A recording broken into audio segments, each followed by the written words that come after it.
Everyone, welcome to my channel my authority. आज के इस वीडियो के अंदर हम माइकल ऑक्सफोर्ड के पॉलिटिकल साइंस के उन्होंने जो थॉट्स दिए हैं उनको देखते हैं बहुत ही बेसिक लैंग्वेज में और बहुत ही इजीली समझेंगे। सबसे पहले इंट्रोडक्शन देखते हैं हम लोग, क्या है इनका इंट्रोडक्शन। मॉडर्न पॉलिटिकल थिंकर्स में हम इन्हें देख सकते हैं थ्योरी में, कंटेम्प्रेरी राइटर में। माइकल ऑक्सफोर्ड जिनका जो टर्म है वो 1901 से 1990, ये कौन थे? एक ब्रिटिश पॉलिटिकल फिलोसोफर थे, राजनीतिक दार्शनिक थे। बेस्ट नॉन ये किस लिए जाने जाते हैं? अपने इम्पॉर्टेंट थ्योरी इन्होंने दी थी कंजर्वेटिव थॉट के लिए। कंजर्वेटिव क्या होता है? रूढ़िवादी सोच जो होती है, which is based likely more on the traditional perspective को मानती है, परंपरावादी विचार को मानती है, रूढ़िवादी पुराने ख्यालातों वाली हम जिसे कहते हैं कंजर्वेटिव सोच को मानती है। क्रिटिक मतलब आलोचक थे। मिकाइल ऑक्सफोर्ड जो थे वो किस चीज़ के आलोचक थे? वो आलोचक थे रैशनलिज्म के। रैशनलिज्म क्या होता है? रैशनलिज्म का मतलब है ऐसी विचारधारा जिसे हम एक कह सकते हैं जिसमें डाटा और साइंस इन सब बातों पे बहुत ध्यान दिया जाता है। रैशनल होते हैं वो सब आइडियाज़ होते हैं जिसमें हर चीज़ को एक अनुभव के द्वारा समझा जाता है, लॉजिक तर्क दिया जाता है उसके पीछे, ठीक है। लेकिन जो ऑक्सफोर्ड थे वो क्रिटिक थे रैशनलिज्म के। वो पॉलिटिक्स के अंदर रैशनलिज्म को नहीं मानते थे और किस चीज़ के समर्थक थे, किस चीज़ को एडवोकेट करते थे? वो कहते थे ट्रेडिशनलिज्म यानी परंपरावादी विचार होना ज़रूरी है, वो होना चाहिए। He was deeply influenced by thinkers. उनके ऊपर किन किन थिंकर्स का विचार था? बहुत इंपॉर्टेंटली वो इन्फ्लुएंस थे, उनसे प्रभावित थे। सबसे पहले एडमंड ब्रूक से प्रभावित थे वो बहुत ज़्यादा। फिर थॉमस हॉब्स जिन्हें हम सोशल कॉन्ट्रैक्ट थ्योरी में पढ़ते हैं, उन दोनों से बहुत ज़्यादा प्रभावित थे। कौन? मिकाइल ऑक्सफोर्ड। फिर हम देखते हैं ऑक्सफोर्ड्स पॉलिटिकल फिलॉसफी जो है, राजनीतिक दर्शन जो है वो रिवॉल्व्ड होता है किन चीज़ों के अराउंड? वो घूमता रहता है the idea of politics should be, कि वो लोग मानते हैं कि राजनीति जो होती है ना उसको कैसा होना चाहिए? बेस्ड ऑन हिस्टोरिकल एक्सपीरियंसेस, उसको ऐतिहासिक अनुभव के आधार पर काम करना चाहिए, ना कि कैसा होना चाहिए? रैशनलिज्म होना चाहिए। मतलब उसमें साइंस का कोई रोल नहीं होना चाहिए, ठीक है, इनोवेशंस नहीं होनी चाहिए, पुराने ख्यालातों को लेकर काम करना चाहिए।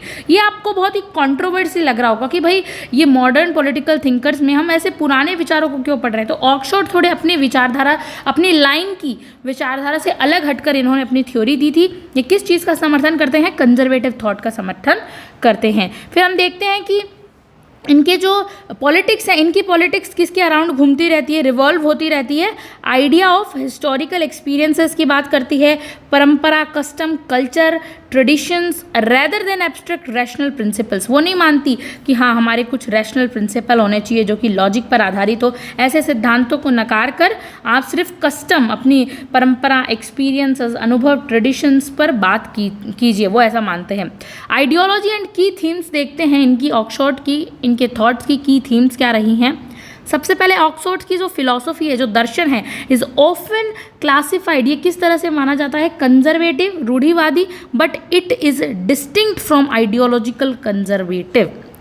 यानी इनका जो ये इम्पॉर्टेंट जो फिलॉसफी है उनको उसको कंजर्वेटिव माना गया है, लेकिन एक होती है आइडियोलॉजिकल कंजर्वेटिज्म, उससे अलग है ये। वैचारिक रूढ़िवाद से अलग माना जाता है, दोनों अलग अलग हैं। तो हिज की ideas can be summarized are as follows. हम नीचे इनकी स्टडी करते हैं फिर हमें पता चलेगा। सबसे पहले तो बात करते हैं ऑक्सफोर्ड कि ये सबसे बड़े क्रिटिक थे रैशनलिज्म के। रैशनलिज्म क्या होती है? बुद्धिवाद जिसे हम कहते हैं, तार्किकवाद, लॉजिक, जिसका समर्थन प्लेटो करते हैं कि राजा को कैसा होना चाहिए? फिलोसोफर होना चाहिए, रैशनल होना चाहिए, विच इज़ आइडियल, एक आइडिया हो उसके पास, ओके, वैसा होना चाहिए। तो ये तो आलोचक है रैशनलिज्म के। One of Oxford's most famous argument, Oxford का सबसे इंपॉर्टेंट फेमस आर्ग्यूमेंट क्या है? In his critique of rationalism in politics. ये इनका फेमस आर्ग्यूमेंट है कि ये सबसे बड़े आलोचक हैं रैशनलिज्म के, बुद्धिवाद के, विच ही एलैबोरेटेड इन हिज बुक। और इन्होंने किस बुक के अंदर इस चीज़ को बहुत अच्छे से एलैबोरेट किया है? Rationalism in political in other essays, जो 1962 में इनकी फेमस बुक है उसमें किया है। ही आर्ग्यूड, वो इस बात पर आर्ग्यू करते हैं, आर्ग्यू यानी होता है तर्क करते हैं, दैट मॉडर्न पॉलिटिक्स, जो आधुनिक राजनीति है, had become overly dominated by abstract. आज की जो आधुनिक राजनीति है ना वो बहुत ज़्यादा डोमिनेट हो चुकी है। उस पर किन लोगों का बहुत ज़्यादा प्रेशर देखने को मिलता है? एब्स्ट्रैक्ट क्या होता है? मतलब एक कहते हैं ना एब्स्ट्रैक्ट, अच्छा हाँ एकदम बराबर उतना ही उसी टाइम का, ओके, ऐसे विचार जो कि बहुत ज़्यादा सैद्धांतिक होते हैं, विच इज़ बहुत ही ज़्यादा वी कैन से दैट अत्यधिक अमूर्त हो चुके हैं, उसमें कोई जीवन नहीं दिख रहा है, वैल्यूज़ नहीं है, ठीक है, बहुत ही ज़्यादा सिर्फ साइंस फैक्ट्स की बात करेंगे, बाकी वैल्यूज़ को इग्नोर कर देंगे। तो वो कहते हैं modern politics had become overly dominated by abstract theoretical reasoning, यानी theoretical which is theory based और रीजनिंग, पर रेदर देन प्रैक्टिकल नॉलेज, व्यवहारिक ज्ञान नहीं है उसके अंदर, ठीक है, डेराइव्ड फ्रॉम एक्सपीरियंस। और व्यवहारिक ज्ञान कहाँ से आता है? अनुभव और ट्रेडिशन से आता है। वो मानते हैं कि परंपराओं से और जो हमारे पास्ट के एक्सपीरियंस होते हैं ना, उसी से व्यवहारिक ज्ञान मिल सकता है केवल और केवल। अकॉर्डिंग टू ऑक्सफोर्ड, अब ऑक्सफोर्ड मानते हैं कि रैशनलिस्ट बिलीव, जितने भी लोग रैशनलिस्ट होते हैं, बुद्धिवादी होते हैं, वो किस चीज़ पर बिलीव करते हैं, किस चीज़ पर जोर देते हैं? इन डिज़ाइनिंग पॉलिटिकल, यानी ऐसा बना दो राजनीति को, ऐसा बना दो राजनीति के सिस्टम्स को, पॉलिटिकल सिस्टम्स को, जो कि बेस्ड ऑन एब्स्ट्रैक्ट प्रिंसिपल्स। वो कहते हैं कि आजकल के जो ये बुद्धिवादी लोग जो हो गए ना, वो सिर्फ राजनीति विज्ञान के सिस्टम्स को कैसा बनाना चाहते हैं? अमूर्त बनाना चाहते हैं, उसके सिद्धांतों को एकदम खत्म कर देना चाहते हैं अमूर्त रूप से, ठीक है। बट दिस अप्रोच, लेकिन ये जो इनकी अप्रोच थी, जो क्या थी? रैशनलिज्म के क्रिटिक थे ये, और इनकी कंजर्वेटिव जो अप्रोच थी, ये जो इनका दृष्टिकोण है, वो मानता है कि flawed because it ignorance the complexity of human societies.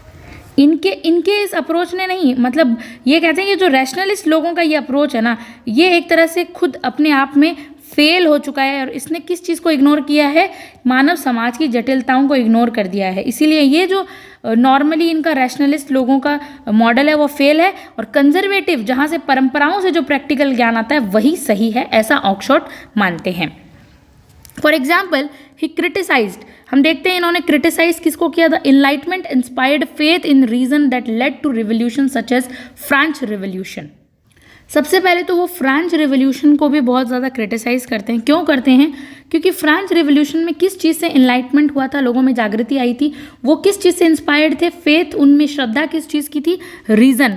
वो अपने आप को बहुत ही तार्किक मानते थे, और यही कारण था फ्रेंच में रिवोल्यूशन होने का, इसीलिए वो इस चीज़ को भी क्रिटिसाइज़ करते हैं। और वो ये मानते हैं कि वो क्या लेकर आया था समाज में, उस समाज को कैसा बनाना चाहता था? आइडियोलॉजिकल ब्लूप्रिंट्स देखने को मिलते थे रेदर देन ऑर्गेनिक। कुछ अपना खुद का ऑर्गेनिक इवोल्यूशन नहीं था। फ्रेंच रिवोल्यूशन जो हुआ था वो एक ब्लूप्रिंट था उन लोगों का, जो उसे रैशनल लोगों का, जो उसे रीज़न के तौर पर एक बढ़ा चढ़ा के दिखाना चाहते थे, जबकि उसमें होना चाहिए था ऑर्गेनिक इवोल्यूशन, जो नहीं था। ट्रेडिशंस का होना चाहिए था, विचार इंपॉर्टेंट लेकिन नहीं थे। तो ऑक्सफोर्ड फ्रेंच रिवोल्यूशन को भी क्रिटिसाइज करते हैं।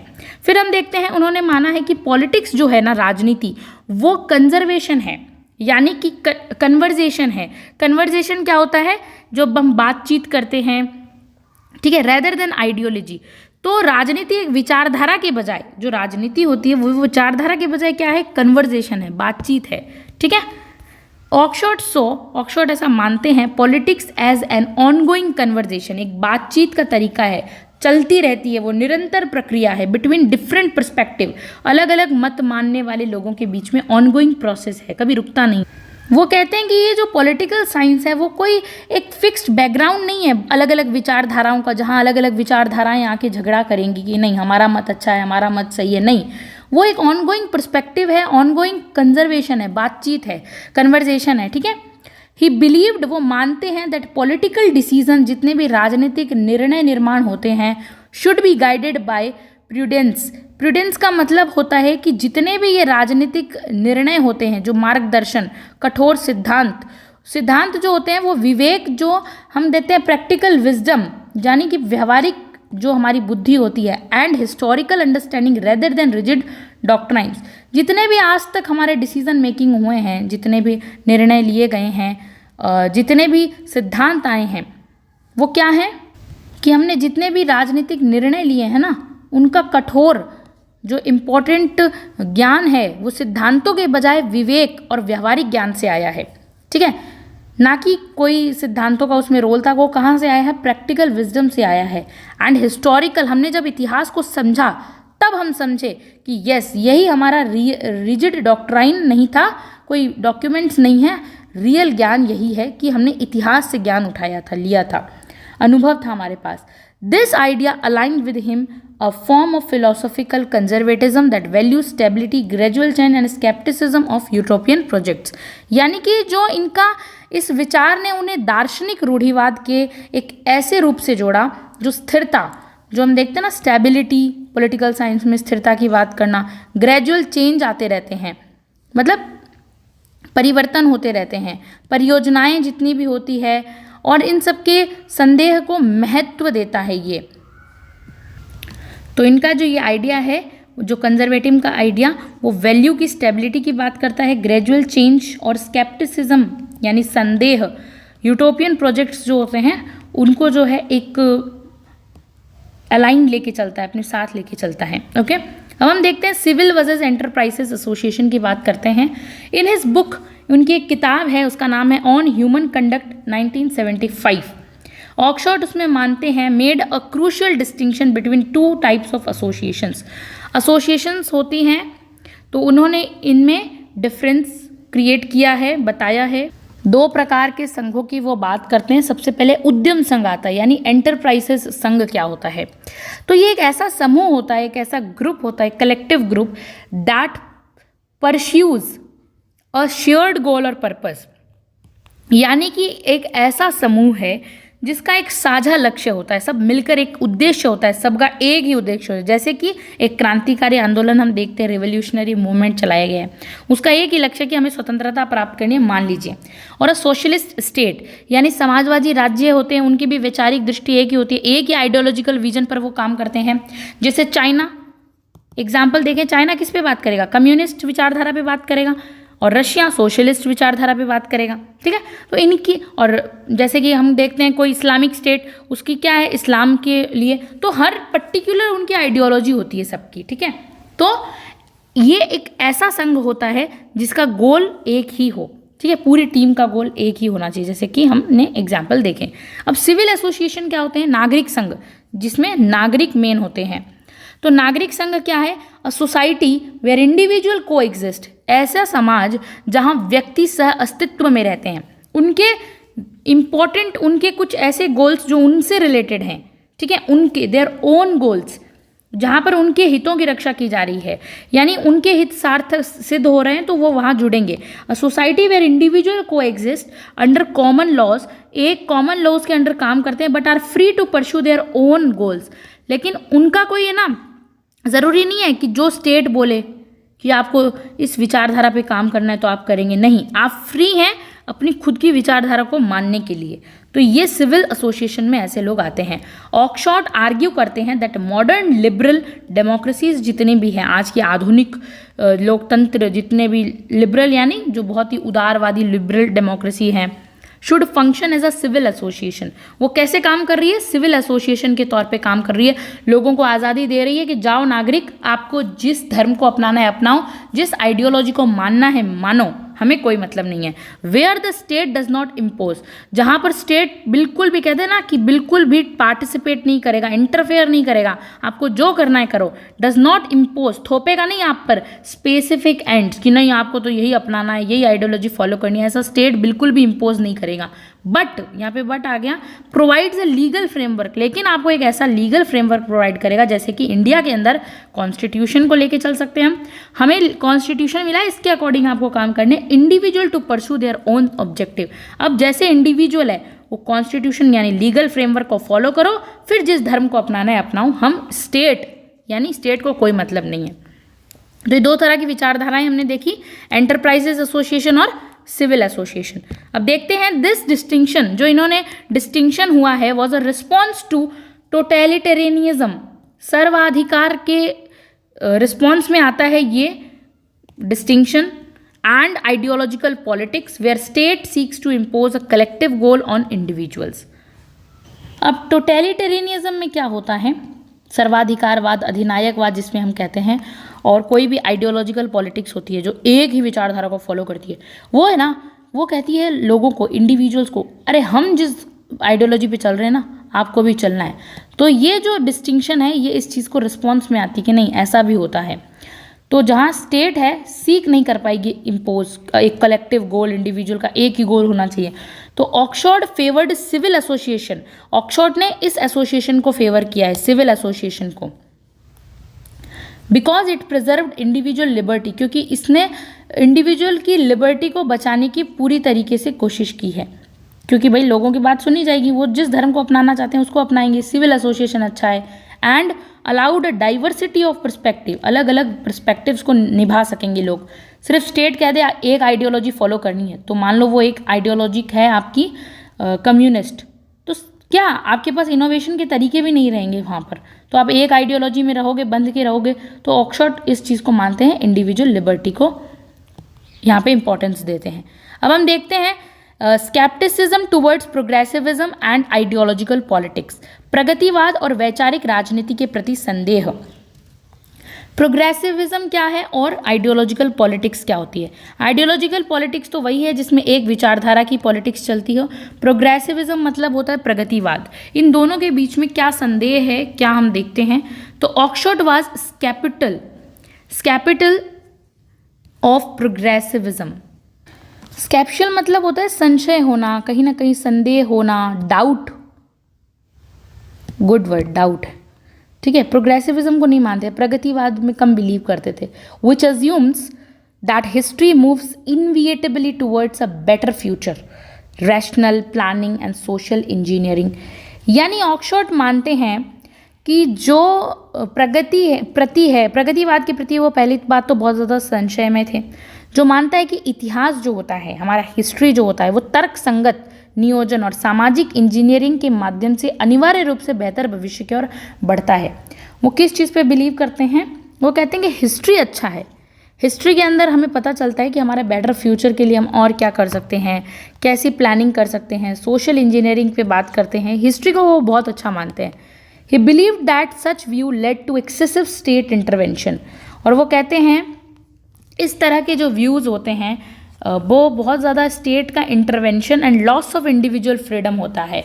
जो ऐसे प्रोग्रेसिविज्म जैसे आइडियोलॉजिकल पॉलिटिक्स को अच्छा नहीं मानते, वो कहते हैं इन सब चीज़ों में ना स्टेट बहुत इंटरफेयर करता है, बहुत ही ज़्यादा अपनी पंचायत करता है स्टेट को। वो ये कहते हैं कि आप इंडिविजुअल की फ्रीडम को हार्म मत करो, ठीक है। तो वो आइडियोलॉजिकल पॉलिटिक्स को बिल्कुल भी सपोर्ट नहीं करते हैं।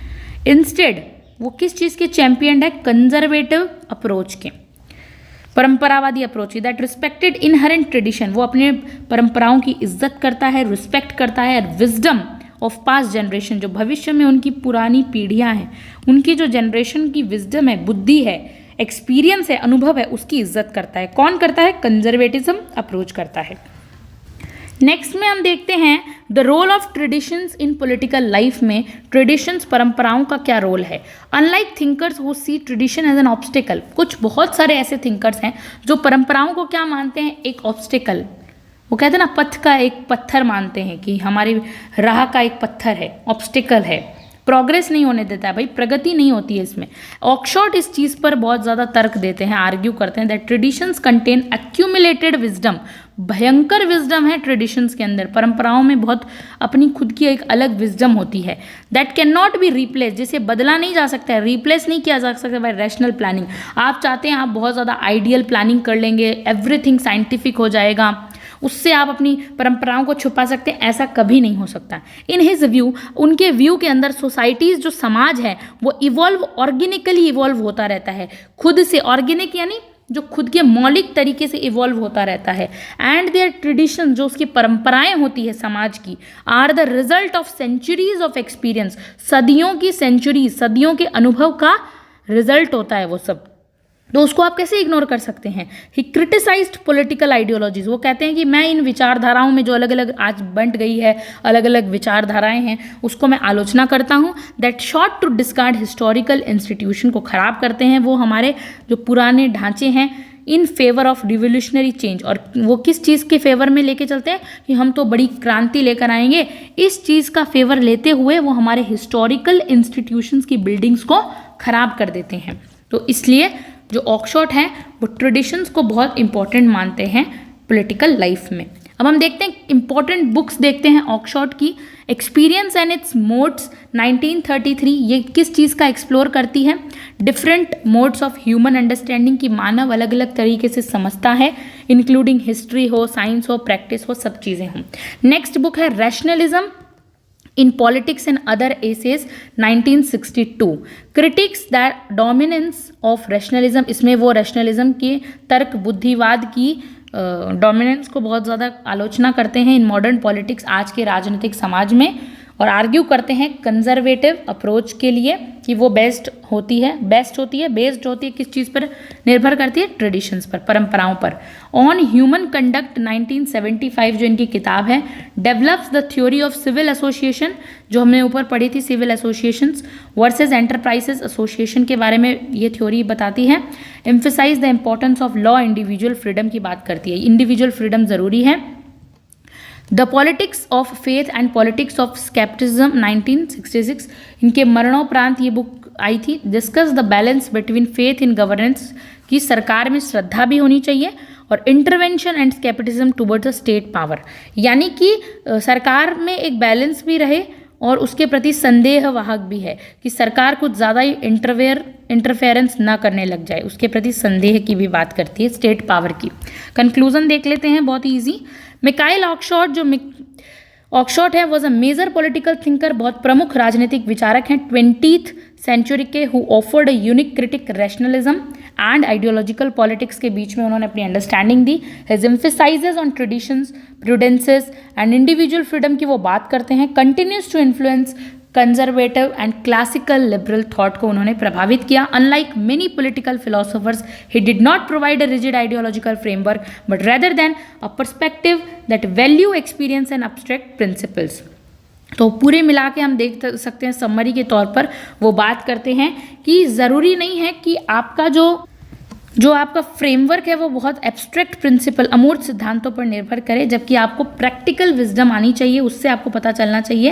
एंड इसके उनके आइडियाज़ स्टिल रेलेवेंट बताने हैं इन कंटेम्प्रेरी डिबेट्स अबाउट गवर्नेंस की बात करें, कंजर्वेटिज्म की बात करें मॉडर्न सोसाइटीज़ में। तो ये था Oxford. Thank you so much for watching this video.